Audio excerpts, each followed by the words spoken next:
এই দেখো বন্ধুরা, আমি রাসায়নিক সার নিয়ে চলে আসলাম। এটা হলো লাল পটাশ, মিহি গুঁড়ো একদম। আর এটা 1435। আর এটা অ্যান্টাকল। আমি এভাবে ড্রাগন গাছ পরিচর্যা করি, তোমরা এভাবে পরিচর্যা করবে। আর আমার ভিডিওটা ভালো লাগলে অবশ্যই সাবস্ক্রাইব করবে, ফেসবুক থেকে দেখলে ফলো করে রাখবে। দেখো, আমি লাল পটাশ নিয়ে নিলাম 1 চামচ করে, গাছের গোড়া দিয়ে দেবো। তোমরা এভাবে গাছের গোড়া দেবে, গাছের এভাবে পরিচর্যা করবে, অবশ্যই ভালো হবে গাছ। দেখো, নিচেই আমি গুঁড়ি মেরে চলে আসলাম।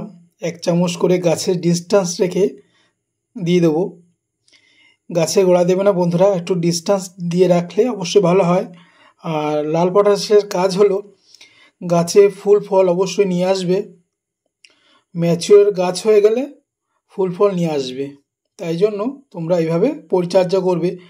আর 1435 কাজ হলো গাছের গ্রোথটা বাড়ানোর জন্য। গ্রোথ অবশ্যই দরকার, মানুষের খাবার যেমন প্রয়োজন গাছেরও খাবার প্রয়োজন, তাই জন্য সার অবশ্যই দেবে অল্প পরিমাণে। গাছে ফুল ফল নিয়ে আসবে, গাছের গ্রোথটাই ভালো হবে, তোমরা এইভাবে পরিচর্যা করবে।